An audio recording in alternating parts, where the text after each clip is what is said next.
বস্তিবাসী হুঁশিয়ার, ঝর্ণা বেগম ঠুকু, বস্তি রানী ঝর্ণা বেগম মাসিক ভাড়া আদায় করতে তো শ্রী পাঞ্চাল।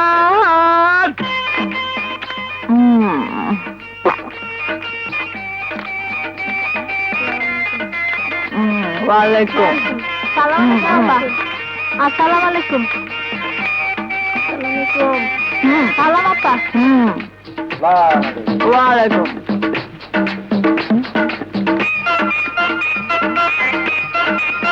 করিম চাচা, কই যাস? করিম চাচা, খুলি দে। বস্তি রানী ভাড়া চাই। যাইতাছি। আসসালামু আলাইকুম। আসি গেলি করিম চাচার কয় মাসের ভাড়া বাকি?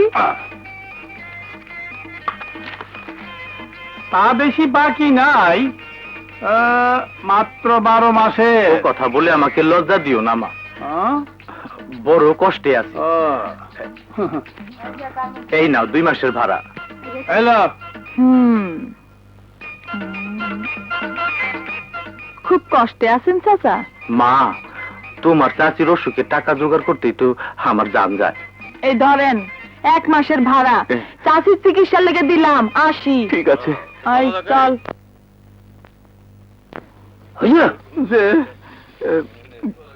বস্তি রানীর বস্তিতে লাল বাতিতে চালাইবা। বড়বুড়া ছাগল, কি কইতেছ এখানে? আই কি কইলি? কইলাম এমন দিল দরদি পাবি না, এইটাই বুঝাইলাম। ও তাইলে ঠিকই কইছস। কসিমদ্দি ভাই, ভাড়া চাই। ঘরে তালা কেন? ঘরে তালা? হ্যাঁ,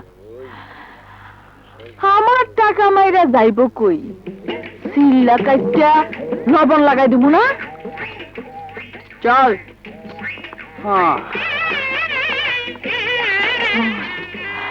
হাই জিরাই লই। কে আসো, ভাড়া চাই। হাই হাই, কার কাছে ভাড়া চাই? চাকরি আমার নাই। তোর চাকরি খাইব কে? এই ধর তোর এই মাসের বেতন। আমার লেগে স্নো পাউডার লিপস্টিক আনতে হইব। আরে রাগ, জন্নাবর্তিকা কায়দা করে লইয়া পরে কিন্না দিমুনে। বেশি ভেতর ভেতর করিস না। আচ্ছা জন্নাবু, এত টাকা জমাইয়া তুমি কি করবা? বিয়া করুম, জামাইরে যৌতুক দিমু। তুই দেখবি না। কিরে কাম দোষ কেন?